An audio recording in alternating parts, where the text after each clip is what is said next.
वैभव की सीरीज़ में खर्चे के ऊपर हम बात कर रहे हैं, राइट। पहला वीडियो जो गया है, शॉर्ट गया है, वो शुक्र से संबंधित था। अब देखिए, व्यय भाव में अगर गोचर के मंगल आते हैं तो क्या होगा, है ना। व्यय भाव खर्चे का है तो किस प्रकार का खर्चा ये मंगल आने के बाद में कराएंगे। अब देखिए, मंगल जब व्यय भाव में आते हैं तो सबसे पहले तो व्यक्ति अपने जिम के ऊपर या अपने शरीर को ठीक करने के लिए अपने कहीं ना कहीं उसके खर्चे हॉस्पिटल से संबंधित, और हॉस्पिटल में कहाँ पे खर्च होगा कि स्पेसिफिकली ब्लड से संबंधित, ब्लड वर्क से संबंधित, बोन मैरो से संबंधित, या आप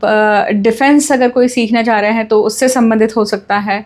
हाँ, हॉस्पिटलाइजेशन में और एक चीज़, जैसे बीपी का अगर प्रॉब्लम है किसी को, या फिर किसी को एंग्जाइटी का इशू है, इस तरह के हॉस्पिटलाइजेशन के खर्चों में व्यक्ति के पैसे जा सकते हैं। अगर हम दूसरी तरफ बात करें तो पैसा कहाँ जा सकता है व्यक्ति का, तो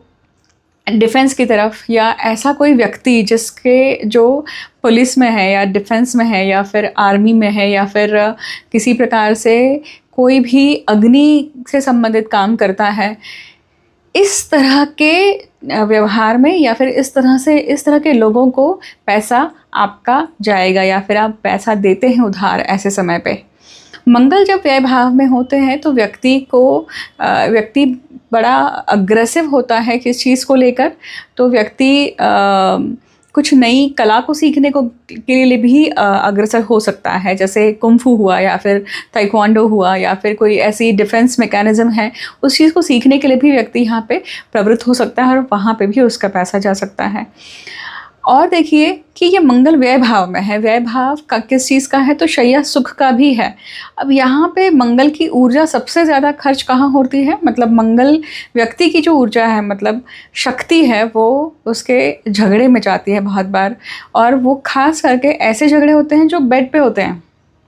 पति पत्नी के बीच में जब पति पत्नी पास में आने की कोशिश कर रहे हैं,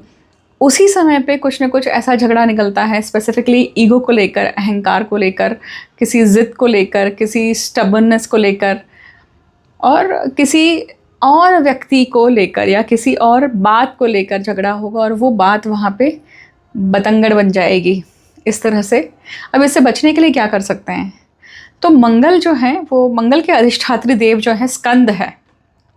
या हनुमान जी हैं। तो अगर शाम के समय आप अगर हनुमान चालीसा पढ़ते हैं, बजरंग पाठ पढ़ते हैं, अगर मंगल का जब भी गोचर चलेगा, ये रोज़ आप शाम को करिए गोधूली बेला में, और फिर देखिए कि इस प्रकार से आपको इसका इतना बढ़िया रिजल्ट मिलता है।